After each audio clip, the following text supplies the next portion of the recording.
प्रियजनों, राधे राधे, जय श्री कृष्णा। मैं हूं चाणक्यराज भारद्वाज और आप देख रहे हैं राशि ज्योतिष दर्पण मन का सुख जीवन का।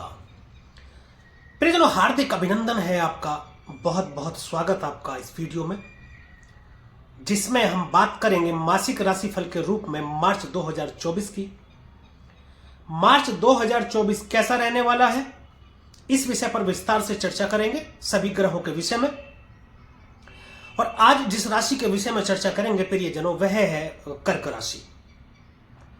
तो कर्क राशि वालों, चलिए मेरे साथ सफर में हम चर्चा करते हैं विस्तार से 1 मार्च से और 31 मार्च 2024 तक का समय कैसा रहने वाला है आपके लिए। क्या कहते हैं आपके सितारे, क्या आपका भाग्य चमकेगा, क्या रहेगा आपके कैरियर को लेकर मार्च 2024, शादी विवाह के मामले, पारिवारिक सुख सुविधा और भी बहुत कुछ। तो चलिए परिजनों शुरू करते हैं और सर्वप्रथम हम शुरू करेंगे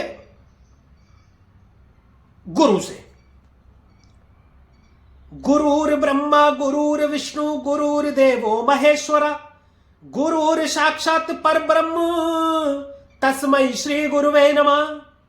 गुरु को प्रणाम करते हुए सर्वप्रथम गुरु से शुरुआत करते हैं। परिजनों, आपकी राशि से गुरु का गोचर हो रहा है 10वें भाव में। कर्म स्थान पर गुरुदेव देव गुरु बृहस्पति बैठे हैं, आपके शुभ ग्रह हैं, ज्ञान के कारक कहे जाते हैं, प्रेरणा सुख समृद्धि के कारक कहे जाते हैं देव गुरु बृहस्पति, सौम्य ग्रह हैं और सौर मंडल का सबसे बड़ा ग्रह देव गुरु बृहस्पति। देवगुरु बृहस्पति को इस बात के लिए भी जाना जाता है कि ये विस्तार करते हैं। तो 10वें भाव में बैठ गए हैं, आपके पिता से संबंधों को सुधारेंगे, पहली बात। दूसरी बात, 10वें भाव से हम व्यापार को देखते हैं तो आपके व्यापार का विस्तार करेंगे। मुझे ये बताने की जरूरत नहीं है कि आपके व्यापार को बढ़ाकर उसमें लाभ प्राप्ति के योग बनाने का कार्य देवगुरु बृहस्पति करेंगे।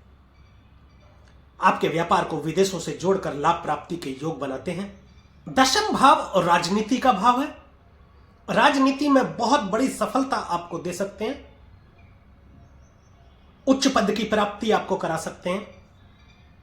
इस दौरान आप धार्मिक तो रहेंगे ही, धार्मिक पुस्तकें पढ़ने में रुचि या फिर ज्योतिष की तरफ आपका रुझान, ऐसी मनोस्थिति आपकी हो सकती है। अब देवगुरु बृहस्पति की हम बात करते हैं तो देखिए, देवगुरु बृहस्पति आपके भाग्य भाव के स्वामी हैं। भाग्य का स्वामी कर्म भाव में बैठा है, तो भाग्य के तो मालिक है ही ये। तो जो भी आप कर्म करेंगे उसमें भाग्य की बदौलत आपको आशातीत सफलता मिलेगी। 6ठे भाव के भी मालिक है, तो इस हिसाब से थोड़ा सा आपको अपने स्वास्थ्य की ओर ध्यान देने की जरूरत है। लड़ाई झगड़े इत्यादि से आपको दूर रहने की जरूरत है, कोई कोर्ट कचहरी के मामले से दूर रहने की जरूरत है आपको, ये सावधानियां आपको रखनी है। देवगुरु बृहस्पति की पहली पंचम दृष्टि धन भाव में जाती है। जहां दृष्टि डालते हैं देवगुरु बृहस्पति, उसमें बढ़ोतरी करते हैं, कुटुंब में बढ़ोतरी करेंगे।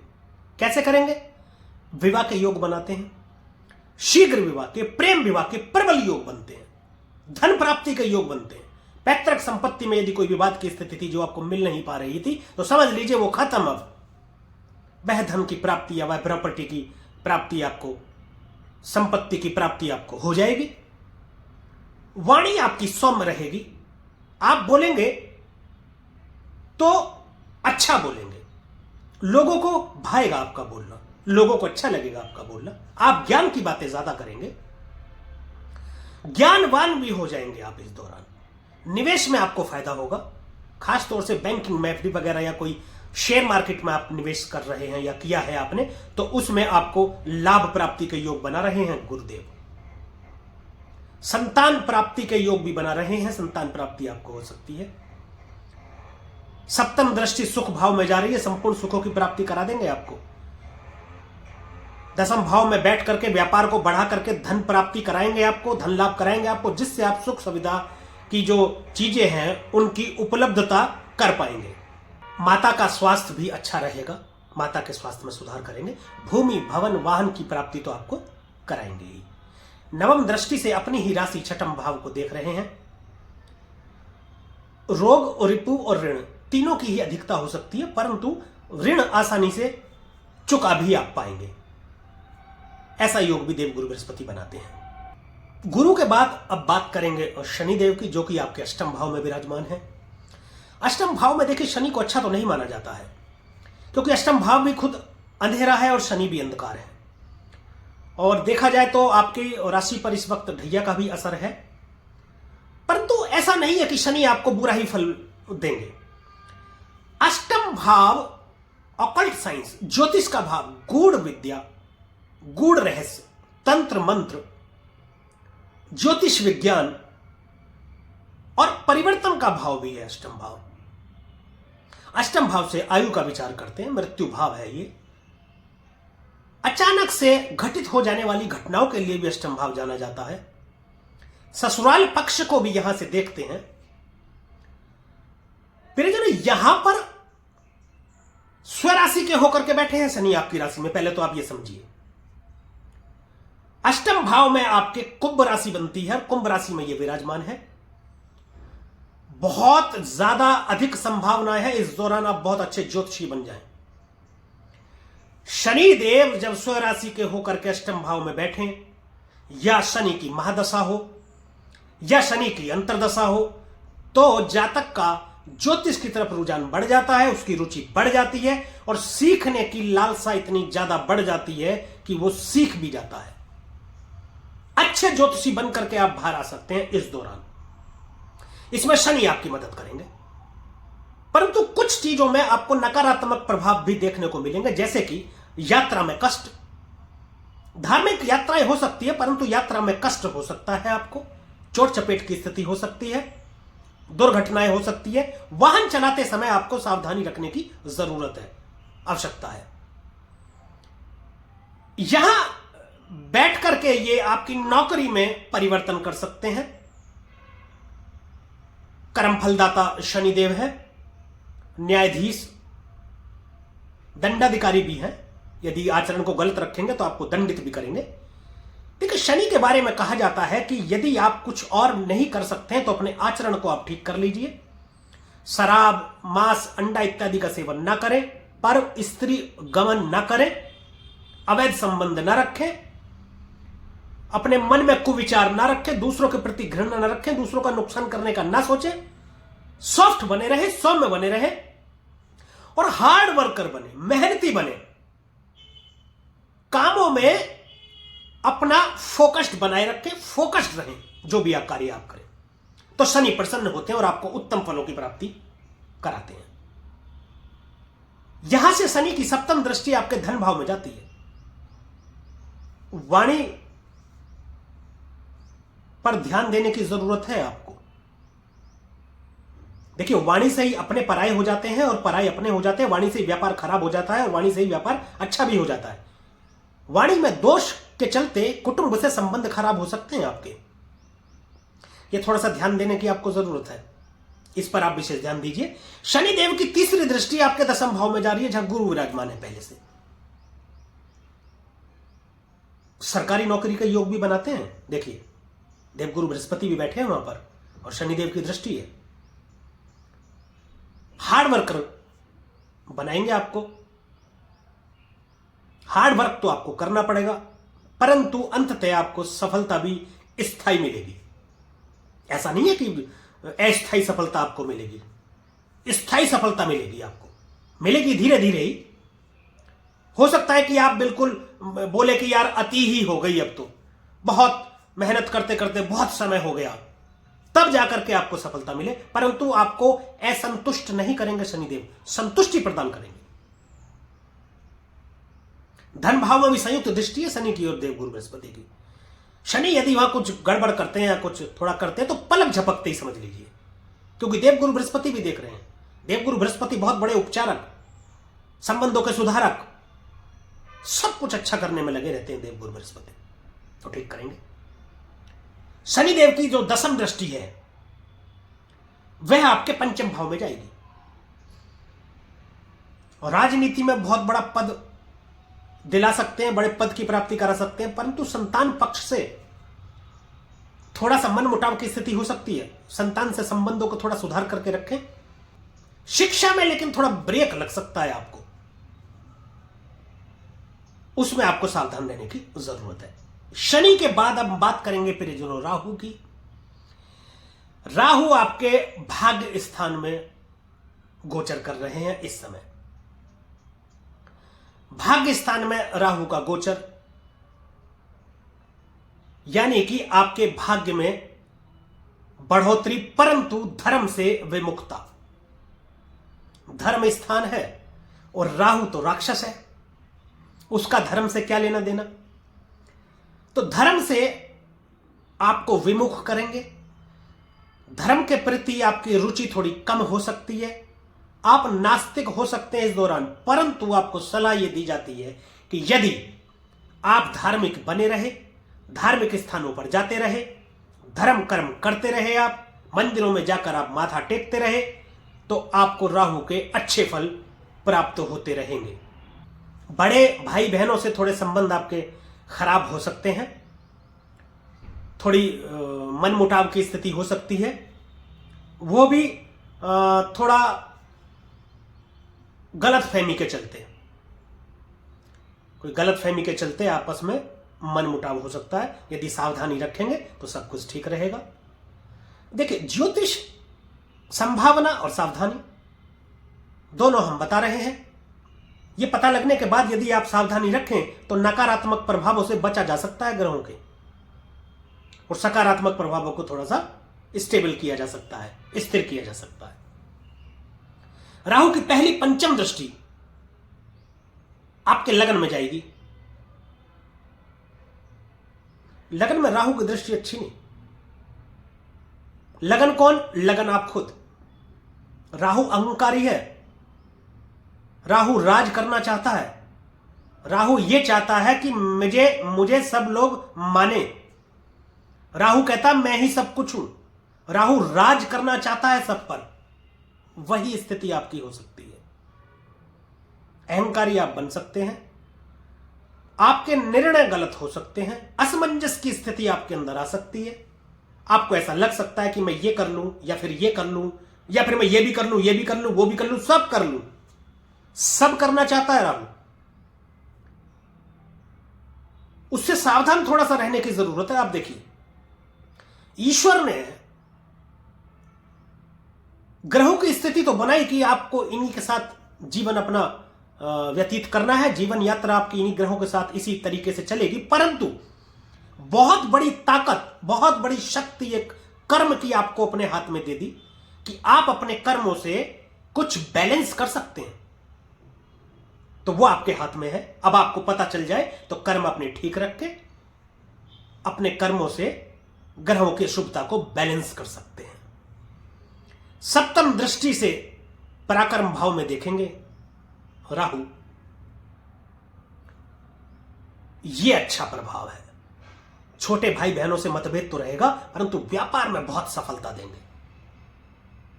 शत्रुहंता योग भी बनाते हैं, शत्रु आपका को कुछ बिगाड़ नहीं पाएगा। कुछ शत्रु ऐसे भी होते हैं परिजनों जो आपके साथ रहते हुए ऐसा जताते हैं कि जैसे इस पृथ्वी पर उनसे बड़ा और उनसे ज्यादा आपका कोई शुभचिंतक है नहीं, परंतु आपकी पीठ पीछे आपसे शत्रुता निभाते हुए आपका नुकसान करने की सोचते हैं, हमेशा आपका बुरा करने का सोचते हैं। ऐसे शत्रु अपने ही परेशानी में उलझकर अपना ही नुकसान कर बैठेंगे, आपका कोई कुछ नहीं बिगाड़ पाएगा। फिल्म, टीवी, मीडिया इत्यादि से संबंधित कोई कार्य कर रहे हैं तो उसमें आशातीत सफलता देंगे। शुरू करना चाहते हैं तो कर सकते हैं, उसमें भी आपको एक नई ऊंचाई देंगे। कम्युनिकेशन का भाव है, उसमें थोड़ी सी ऐसी स्थिति हो सकती है कि आप बोलना कुछ चाह रहे हो, सामने वाला समझ कुछ और ले। यहां मतभेद की स्थिति हो सकती है। पड़ोसियों से संबंध आपके खराब हो सकते हैं वाणी के चलते। इस पर आपको ध्यान देने की जरूरत है। नवम दृष्टि पंचम भाव में जाएगी, जहां पर शनि की भी दृष्टि है। शनि और राहु दोनों आपस में मित्र हैं, तो ऐसा कहते हैं कि राहु शनि की अवहेलना नहीं करता या शनि के अगेंस्ट नहीं जाता है। तो जैसा शनि प्रभाव देंगे राहु भी वैसा ही प्रभाव देंगे। एक्चुअली राहु का अपना कोई रूप भी नहीं है। जिस ग्रह के साथ बैठता है उसका ही रूप ले लेता है, उसके प्रभाव में वृद्धि कर देता है। जिस घर में बैठता है उसके प्रभाव में वृद्धि कर देता है। यह राहु का चरित्र है। गुण, धर्म और व्यक्तित्व है। राहु के बाद केतु की बात करते हैं। तृतीय भाव में केतु विराजमान है। डिटैचमेंट का कारक है केतु।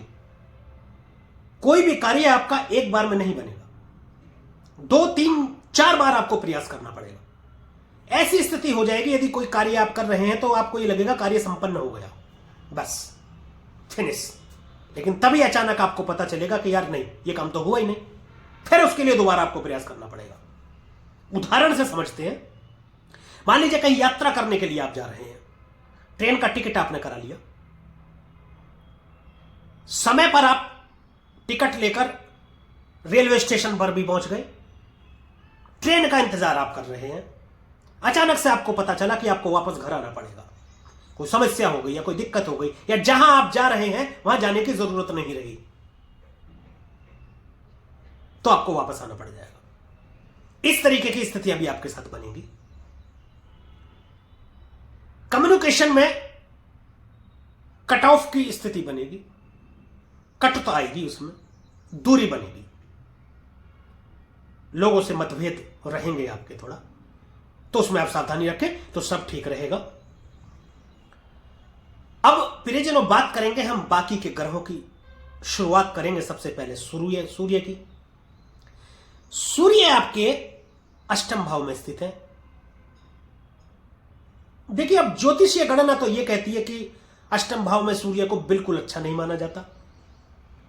सूर्य अष्टम भाव में बिल्कुल भी अच्छे नहीं है। लेकिन मैंने कई जन्म कुंडलियों पर यह अप्लाई करके देखा है, या मैंने जन्म कुंडलियों पर यह लगा करके देखा है, या मैंने जिनकी जन्म कुंडलियां देखी है जिनके अष्टम भाव में सूर्य था, मैंने यह देखा कि उनके लिए यह अच्छा था। सीधा सीधा लॉजिक, एक जन्म कुंडली की बात नहीं कर रहा हूं, सैकड़ों जन्म कुंडलियां की बात कर रहा हूं मैं। लॉजिकली बात करें तो अष्टम भाव अंधेरा और सूर्य प्रकाश, क्या यह पॉसिबल है कि किसी अंधेरी कोठरी में या अंधेरे कमरे में या अंधेरे जगह पर आप प्रकाश कर दें और वहां मतलब चीजें दिखाई ना दें आपको, तब भी अंधेरा ही रहे? ऐसा तो नहीं है ना। हमारे ऋषियों ने जो ज्योतिषीय गणना की है वो उत्तम है, अति उत्तम है। हम भी उसी को पढ़ करके आगे बढ़ रहे हैं, उसी को अप्लाई करते हैं। वो बिल्कुल एकदम सटीक है, उसमें कहीं कोई दो राय नहीं है कि जो लिख दिया गया वह बिल्कुल करेक्ट है, बिल्कुल सही है। लेकिन अभी शोध की गुंजाइश तो है, उसमें हम देख तो सकते हैं ना कि जब आगे हम और जन्म कुंडलियां देख रहे हैं तो उस पर अप्लाई करने पर और कुछ अलग से भी हो सकता है। ये तो फिर हमारे अनुभव बोलेंगे ना। जैसे कि आज हम वाहनों को, गाड़ियों को, लग्जरियस को, इन सब को जो है शुक्र से हम नापते हैं, शुक्र की संज्ञा देते हैं। मोबाइल इत्यादि को राहु की संज्ञा देते हैं। तो ये हमारे शोध में ही तो आया, वरना जिस वक्त ऋषियों ने हमारे ये गणना करी या रचना करी ज्योतिष की, वहां तब मोबाइल कहां होते थे या तब ये गाड़ियां कहां होती थी? तब हम पशुधन को शुक्र माना करते थे। हमारे ऋषियों ने पशुधन को शुक्र माना। परंतु जैसे जैसे समय बदला, समय में परिवर्तन हुआ, ये चीजें उपलब्ध हुई, तब हमने शोध किया कि ये किस चीज से जुड़ते हैं, इनको किस चीज से जोड़ा जाए। तो ये हमारे अनुभव और ये शोध है, और ये होता रहना चाहिए और आगे होता भी रहेगा। रहस्यमय सब्जेक्ट है ये कि इसको जीवन भर भी आप पढ़ते रहें, जीवन भर भी शोध करते रहें, तब भी अंश मात्र ही आप समझ पाएंगे। तो प्रियजनों, मैं बात कर रहा था सूर्य की कि अष्टम भाव में सूर्य प्रकाश बिखेरेगा।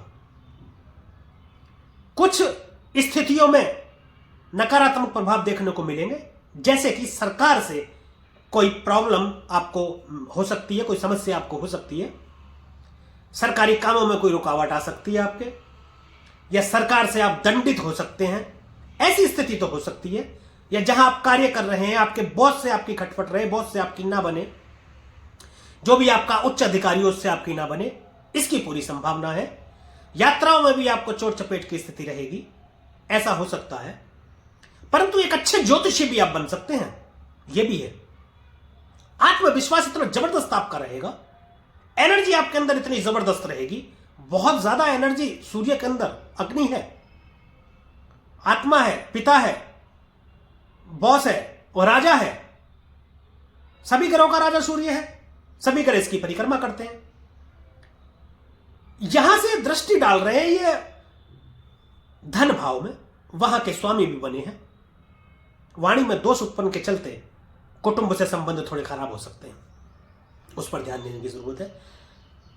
14 मार्च तक सूर्यदेव यहां पर रहेंगे। 14 मार्च के बाद में ये भाग्य स्थान में चले जाएंगे। भाग्य स्थान में सूर्यदेव बहुत अच्छा फल प्रदान करते हैं, बिल्कुल करेक्ट, सही है, परंतु वह राहु भी मौजूद है। इस पर भी विशेष ध्यान देने की जरूरत है, जिसकी चर्चा कोई नहीं कर रहा। राहु सूर्य को ग्रहण लगाता है। सरकारी कामों में रुकावट, सरकारी कामों में परेशानियां, बॉस के साथ अनबन, वही फिर उच्च अधिकारी के साथ आपको दिक्कत परेशानी, यह सब आपको रह सकती है। यहां से पराक्रम भाव में दृष्टि डालेंगे तो आपको अच्छा फल थोड़ा सा देंगे। छोटे भाई बहनों से अच्छे संबंध रखेंगे। ऑनलाइन, फिल्म, टीवी, मीडिया इत्यादि से संबंधित कोई कार्य करना चाह रहे होंगे या कम्युनिकेशन से संबंधित कोई कार्य करना चाह रहे होंगे या कर रहे होंगे तो उसमें आपको सफलता देंगे। सूर्य के बाद हम बात करेंगे परिजनों मंगल की। मंगल उच्च के हैं 15 मार्च तक और आपके सप्तम भाव में गोचर कर रहे हैं। सप्तम भाव दांपत्य का भाव है। मंगल एक्चुअली ज्यादा एनर्जी के चलते कभी कभी ऐसे कार्य करवा देता है कि जो आपको खुद पता नहीं चलता, बाद में आपको पता चलता है यार इसकी जरूरत नहीं थी जो हमने कार्य कर दिया या हमने जो बोल दिया। दांपत्य जीवन में भी आपकी समस्या हो सकती है और साझेदारी और पार्टनर के साथ भी थोड़ी सी मनमुटाव की स्थिति हो सकती है ज्यादा एनर्जी के चलते, क्योंकि आप ऐसा हो सकता है कि आपको लगे कि यार मैं जो बोल रहा हूं वही सही है, मेरी बात मानी जानी चाहिए। लेकिन व्यापार में तो आपको ये फायदा पहुंचाएंगे, व्यापार में आपके बढ़ोतरी करेंगे। 15 मार्च तक मंगल उच्च के बैठे हैं यहां पर। लगन में दृष्टि डालेंगे तो आपको अहंकारी बनाते हैं। अत्यधिक गुस्से की अधिकता हो जाएगी, ये समझ लीजिए। आप गुस्से से बचें। आप अत्यधिक क्रोध की स्थिति आपके अंदर रहेगी, उस पर थोड़ा सा नियंत्रण रखने की जरूरत है, अन्यथा आपके लिए यह नुकसानदेह हो सकता है। 15 मार्च को मंगल देव अष्टम भाव में आ जाएंगे। यह स्थिति अच्छी नहीं रहेगी। देखिए, मंगल देव आपके पंचम भाव के स्वामी बने हैं और आपके दसम भाव के स्वामी बने हैं। कार्य क्षेत्र में परेशानी, कार्य क्षेत्र में थोड़े संघर्ष, ज्यादा संघर्षों में कम सफलता या संघर्ष व्यर्थ चले जाना। संतान के संबंध में थोड़ा सा आपको कुछ ऐसे समाचार सुनने को मिल सकते हैं कि उनकी शिक्षा में ब्रेक या शिक्षा में रुकावट, या कहीं मान लीजिए एडमिशन लेना चाह रहे हैं, वहां एडमिशन नहीं हो पा रहा है। राजनीति से थोड़े से आपको मतलब अप्रिय समाचार आपको मिल सकते हैं, ऐसी स्थिति रहेगी। यात्राओं में कष्ट, चोट चपेट, एक्सीडेंट, अचानक से दुर्घटना, परिवर्तन, नौकरी छूट सकती है। 2 कारणों से हो सकता है, नौकरी छूट जाए तो दूसरी मिल जाए, या एक नौकरी की जगह दूसरी नौकरी मिल जाए, या उसी नौकरी में पदोन्नत होकर आप किसी और पद पर स्थित हो जाएं जिसमें आपकी वेतन वृद्धि भी हो जाए, ऐसा भी स्थिति हो सकती है। मंगल के बाद बात करेंगे परिजनों बुध की। बुध 7 तारीख तक तो कुंभ राशि में रहेंगे, अष्टम में। 7 तारीख तक अच्छा फल नहीं दे रहे हैं ये। अष्टम भाव में बुध देव अच्छा फल प्रदान नहीं करते हैं। किसी महिला के द्वारा आप पर आरोप लगाया जा सकता है, जिससे कोर्ट केस की स्थिति बन सकती है और आपको मुकदमेबाजी में फंसा सकती है। इससे सावधान रहने की जरूरत है। 7 तारीख के बाद में ये गोचर कर जाएंगे मीन राशि में, आपके भाग्य स्थान में। यूं तो भाग्य स्थान में बुध अच्छा फल प्रदान करते हैं, परंतु ये मीन राशि में नीच के हो जाएंगे। बुद्धि, विवेक पर नियंत्रण खो सा जाएगा, ऐसा समझ लीजिए। वाणी में अधिक दोष उत्पन्न रहेगा आपकी। वाणी पर तो देखिए आपको विशेष ध्यान देना ही देना है, यह मैं आपको पहले बता दूं। बैंकिंग से संबंधित या प्रॉपर्टी से संबंधित या किसी भी प्रकार के डॉक्यूमेंट्स, कागज, चेक इत्यादि पर साइन करने से पहले 10 बार सोचें, अच्छी तरीके से पढ़ें। कोई गलत साइन किया जा सकता है, उससे आपको नुकसान की स्थिति बन सकती है। 12वें भाव के स्वामी बने हैं बुध। और तीसरे भाव के भी स्वामी बने पराक्रम भाव के। नीच के हो रहे हैं, छोटे भाई बहनों से मनमुटाव की स्थिति, मतभेद हो सकते हैं, ध्यान देने की जरूरत है। राहु के साथ मौजूद है तो अच्छा फल प्रदान करेंगे नहीं यहां पर। दूसरा, ये नीच के भी हो रहे हैं तो इस पर आपको ध्यान देने की जरूरत है। तो प्रियजनों, यह था सभी ग्रहों का गोचर और ग्रहों का प्रभाव जो कि रहेगा कर्क राशि के जातकों पर 1 मार्च 2024 से और 31 मार्च 2024 तक। कुछ उपायों की बात करते हैं प्रियजनों। आपकी राशि के स्वामी चंद्रमा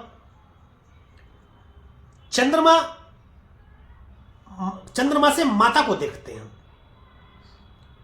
आप माता की जितनी सेवा करेंगे चंद्रमा आपका मजबूत हो जाएगा, और चंद्रमा मजबूत होगा यानी कि लगन का स्वामी यदि मजबूत हो तो बहुत कुछ हो सकता है, बहुत अच्छे परिणाम मिलते हैं सभी ग्रहों के।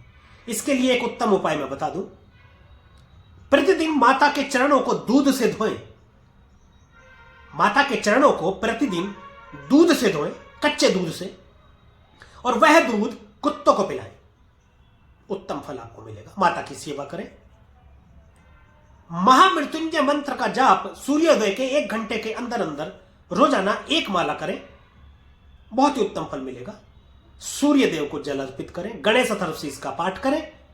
मां दुर्गा सप्तशती का पाठ करें। हनुमान चालीसा का पाठ करें। आपको सुख समृद्धि की प्राप्ति होती रहेगी। और एक बात, अंतिम निर्णय आपकी जन्मस्थ ग्रहों की स्थिति को देख करके ही होता है। ये हमारे द्वारा फलित राशिफल, सामान्य राशिफल है। ये उपाय और ये राशिफल अपने ऊपर अप्लाई करने से पहले एक बार अपनी जन्म कुंडली का अच्छे और सच्चे ज्योतिषी से विश्लेषण अवश्य करा लें। यदि आप हमसे अपनी जन्म कुंडली का विश्लेषण कराना चाहते हैं तो डिस्क्रिप्शन में ईमेल आईडी और मोबाइल नंबर मौजूद है, आप हमसे संपर्क कर सकते हैं। हमारी टीम आपको सही दिशा निर्देश देगी। और ये वीडियो यदि आपको अच्छी लगी हो, परिजनों, दी गई जानकारी से आप संतुष्ट हो तो कृपया वीडियो को लाइक करें, शेयर करें और कमेंट करके जरूर बताएं परिजनों कि हमारे द्वारा फलित राशिफल आप पर कितना प्रभावी है। और हमारे YouTube चैनल को सब्सक्राइब करें तथा बेल आइकन बटन दबाना बिल्कुल भी ना भूलें, ताकि इसी प्रकार की और भी महत्वपूर्ण जानकारियां आप तक समय पर पहुंचती रहें। तो परिजनों, अब मुझे दीजिए आज्ञा। मिलेंगे एक अगली वीडियो में एक और राशि के विषय में चर्चा करेंगे, मासिक राशिफल के रूप में मार्च 2024 का राशिफल। तब तक के लिए परिजनों, राधे राधे, जय श्री कृष्णा। और आप देखते रहिए राशि ज्योतिष दर्पण मन का सुख जीवन का।